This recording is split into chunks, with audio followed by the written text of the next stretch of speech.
జీవరాశుల్లో plastic కాలుష్యం యొక్క దుష్ప్రభావాలను అనుభవిస్తున్నాం.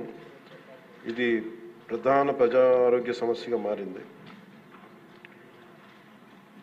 ప్లాస్టిక్ కాలుష్యం తగ్గించడానికి కానీ దాని సమస్య వివరాలు ఏమిటని చెప్పడానికి BNCకి ఆంధ్రప్రదేశ్ ప్రభుత్వం environment, forest and science and technology department రాష్ట్రం మొత్తం మీద ఒక్కసారి మాత్రమే వినియోగించే ప్లాస్టిక్ వాడకాన్ని నిషేధిస్తూ ఉత్తర్వులు జారీ చేస్తుంది.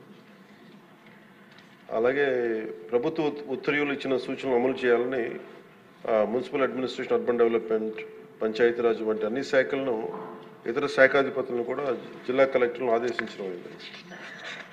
ఒక్కసారి మాత్రం వినియోగించే ప్లాస్టిక్ వస్తువుల విక్రయాలను అరికట్టేందుకు తనిఖీలు నిర్వహించడానికి జిల్లా స్థాయి టాస్క్ ఫోర్స్ కమిటీలను ఏర్పాటు చేయాలని కలెక్టర్స్కి డైరెక్షన్స్ ఇవ్వడం జరిగింది. ప్రభుత్వ నిబద్ధతను ప్రదర్శించే ఉద్దేశంతో రాష్ట్ర ప్రభుత్వం సచివాలయం మొత్తం ప్లాస్టిక్ రహిత జోన్గా ప్రకటించింది. ఈ ప్లాస్టిక్ సీసాలకు బదులుగా గాజు సీసాల్లో తాగునీటిని సరఫరా చేయడానికి ప్రత్యామ్నాయ ఏర్పాట్లు చేయడం అయింది. అలాగే ఆంధ్రప్రదేశ్ కాలుష్య నియంత్రణ మండలి వేరు చేయబడిన ప్లాస్టిక్ వ్యర్థాలను ప్రత్యామ్నాయ ఇంధన వనరుగా ఆల్టర్నేటివ్ ఫ్యూల్ రిసోర్స్గా ఉపయోగించేందుకు 8 సిమెంట్ కోక్ ప్రాసెసింగ్ ప్లాంట్లకు 46 ప్లాస్టిక్ వ్యర్థ రీసైక్లర్స్కి అనుమతించింది. ఏపీ పొల్యూషన్ కంట్రోల్ బోర్డు ద్వారా ఆంధ్రప్రదేశ్ ప్రభుత్వం ఒకేసారి మాత్రం వినియోగించే సింగిల్ యూజ్ ప్లాస్టిక్లు బదులుగా పర్యావరణ అనుకూల ప్రత్యామ్నాయాల వినియోగాన్ని ప్రోత్సహించాలని భాగస్వామ్య శాఖలన్నింటినీ ఆదేశించింది. అలాగే రాష్ట్ర ప్రభుత్వం సర్క్యులర్ ఎకానమీ కార్యక్రమాల్లో భాగంగా రాష్ట్రంలో ప్రాంతాల వారీగా సర్క్యులర్ ఎకానమీ పార్క్స్ని ఏర్పాటు చేయాలని ప్రతిపాదించింది. అందులో ప్లాస్టిక్ రీసైక్లింగ్ యూనిట్లు కూడా ప్రోత్సహించడం అయింది. అలాగే ఫిక్స్డ్ క్యాపిటల్పై 75% వరకు ఒక్కసారి మాత్రమే వినియోగించే ప్లాస్టిక్ అదనపు ప్రోత్సాహకాలు అందించడం ద్వారా ప్రత్యామ్నాయ బయోడిగ్రేడబుల్ వస్తువుల్ని తయారు చేసే పరిశ్రమల్ని ప్రోత్సహించడం అవుతుంది. పౌరుల్లో అవగాహన కల్పించడం దీంట్లో చాలా కీలకమైన అంశం అధ్యక్ష. ప్రభుత్వ విధానాన్ని అమలు చేయడంలో పౌరులు కూడా చాలా క్రియాశీలక పాత్ర వహించాలి. సో ఇందాక లాస్ట్ ఫ్యూ మంత్స్గా మేము చేస్తున్న ఎక్సర్సైజ్ కానీ ఇవన్నీ ఒకసారి సభ దృష్టి కూడా తీసుకొస్తున్నాం అధ్యక్ష. ఉదాహరణకి మీరు ఫ్లెక్సీస్ అంటే ఎందుకు ప్రభుత్వం తరఫు నుంచి అన్ని చేయగలుగుతున్నాం, కానీ దీంట్లో పౌరులు ఒక బలమైన భాగస్వామ్యం తీసుకోకపోతే మటుకు ఇది ముందుకు తీసుకెళ్ళడం చాలా అది మనం ఎంతసేపు ఆదేశాలు ఇస్తున్నాం కానీ కింద దాకా ఎందుకు ఆ పొల్యూషన్ సింగిల్ యూజ్ ప్లాస్టిక్ ఎందుకు వాడలేకపోయి ఎందుకు దాన్ని ఇంప్లిమెంట్ చేయలేకపోతున్నటానికి ఇది మనందరికి కూడా ఒకసారి ముఖ్యంగా పొలిటికల్ పార్టీస్ కానీ ఈ ఫ్లెక్సీస్ వల్ల ఏం జరుగుతుందంటే అధ్యక్ష, ఇది ఒక ప్లాస్టిక్ మన అందరి దైనందిన అంటే డే టు డే జీవితంలో చాలా అంతర్భాగం అయిపోయింది.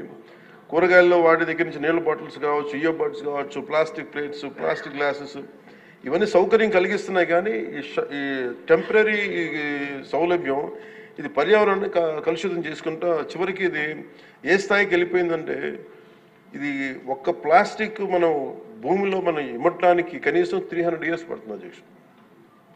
మనం వాడుతున్న ప్రతి ప్లాస్టిక్ అది ఈరోజు ఏమవుతుందంటే మనం పాలు తాగుతున్న పశువుల కడుపులోకి వెళ్ళిపోతుందో లేదంటే మనం తినే ఆహారంలో భాగం అవుతుంది. అలాగే ఇప్పుడు ప్లాస్టిక్ విషయం తల్లి గర్భంలో కూడా పశువుల కడుపులోకి పుట్టే పసికందుల రక్తంలోకి చేరిపోయింది. ఆంధ్రప్రదేశ్లోనే చాలా సందర్భాలు ఆవుల కడుపులో సుమారు 60 నుంచి 70 కిలోల ప్లాస్టిక్ తొలగించిన సంఘటనలు నమోదయ్యాయి. ఇలాంటివన్నీ అందుకని మాకు లైఫ్ స్పాన్ ఈ ముఖ్యంగా స్టైరోఫోమ్ అయితే 500 years కానీ పట్టదు, అది పడుతుంది దాన్ని అవడానికి భూమిలో కలవడానికి. Plastic bag, plastic straw, plastic bottles minimum plastic bag 10 to 20 years, plastic straw అయితే 200 years, ప్లాస్టిక్ బాటిల్ అయితే ఏకంగా 450 పైచిలకు సంవత్సరాలు. సో ప్లాస్టిక్ పూర్తిగా భూమిలో కలిసిపోవట్ల. అది మోస్ట్ డేంజరస్ ఏంటంటే చిన్న చిన్న ముక్కలుగా విడిపోయి మైక్రో ప్లాస్టిక్, నానో ప్లాస్టిక్స్ రూపంలో నేల, నీరు, గాల్లో ఇప్పటికీ ఉండిపోతున్నాయి. ఇటీవల అధ్యయనాల్లో కూడా ముఖ్యంగా తల్లిపాలలో కూడా మైక్రో ప్లాస్టిక్ ఉన్నాయని తెలియజేస్తూ ఉన్నది. సో వీటన్నిటికీ సంబంధించి మేము ఒక నెక్స్ట్ 2-3 monthsలో చాలా ఒక డీటెయిల్ అనాలిసిస్, డీటెయిల్ ప్లాన్తో వస్తున్నాం అధ్యక్ష, ఒక యాక్షన్ ప్లాన్ తోటి. అది మీకు తెలియజేస్తాం. ఇప్పుడు ఉదాహరణకి పంచాయతీ ద్వారా మేము ఏం చేస్తామంటే స్వచ్ఛందం అనే కార్యక్రమం పెట్టాం.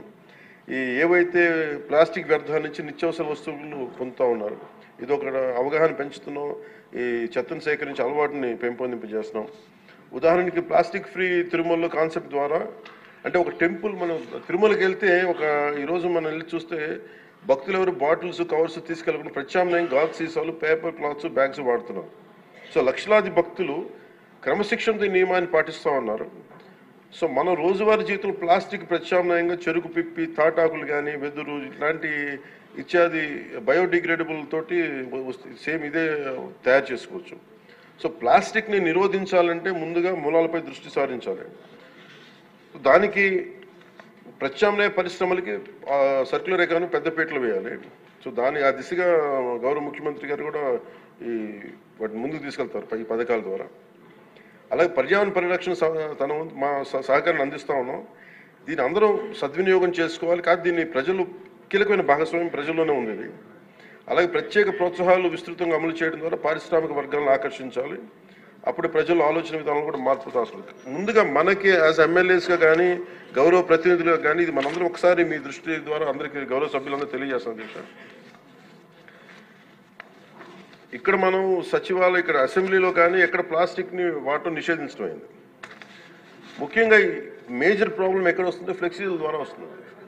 ఫ్లెక్సీలు ఎలా ఉన్నాయంటే ఒక చిన్నపాటి ఫంక్షన్ వస్తే ప్లస్ ఫ్లెక్సీ, ఇంకోటి పండగ అంటే ఇది ముఖ్యంగా పొలిటికల్ ఫంక్షన్స్ ఆర్ సినిమా. దీనివల్ల ఏమైపోతుంటే అవి ముక్కలుగా విడిపోయి పశువులు తినేస్తూ ఉన్నాయి, లేదంటే వాటర్లో జలాల్లోకి వెళ్ళిపోతున్నాయి.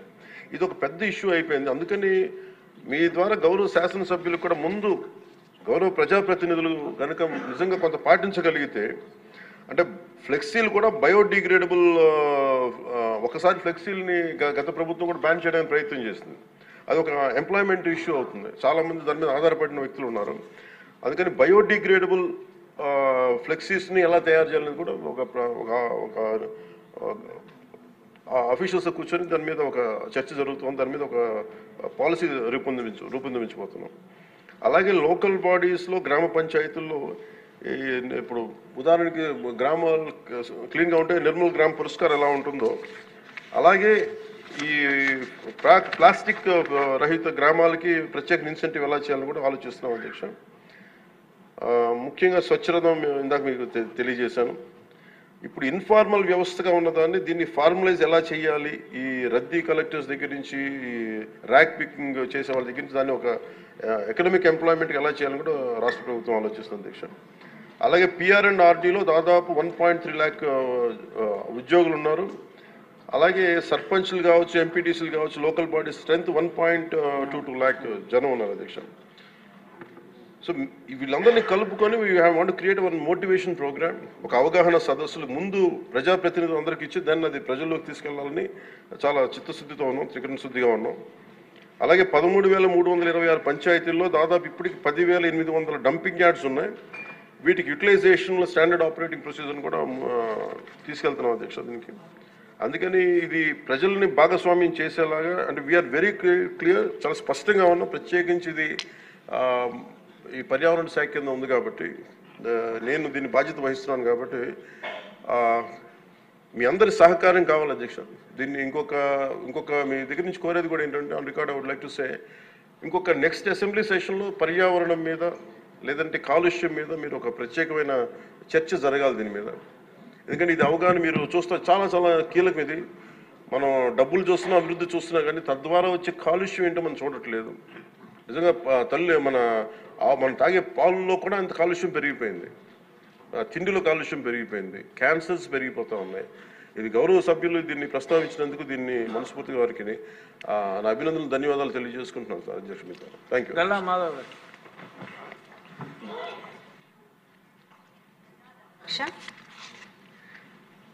అధ్యక్ష, ఈ ప్లాస్టిక్ మన జీవితానికి చాప కింద నీరులా చేరి ఇప్పుడు ప్లాస్టిక్ లేని ఇళ్ళు కానీ ప్రాంతం కానీ లేని పరిస్థితికి చేరుకున్నాం. అధ్యక్ష, ప్లాస్టిక్ పర్యావరణానికి చేసే హాని అంతా ఇంత కాదని ఇప్పుడే మన గౌరవ ఉప ముఖ్యమంత్రి వాళ్ళు చెప్పడం జరిగింది. అధ్యక్ష, అయితే ఇందుకు ఉదాహరణగా గుంటూరుకి సమీపంలో ఉన్న ఉప్పలపాడు బర్డ్ శాంక్చురీ ఉంది. అధ్యక్ష, యాక్చువల్గా దాన్ని 8 అడుగుల లోతుండే ఒక సరస్సు. అధ్యక్ష, ఈరోజు పర్యాటకుల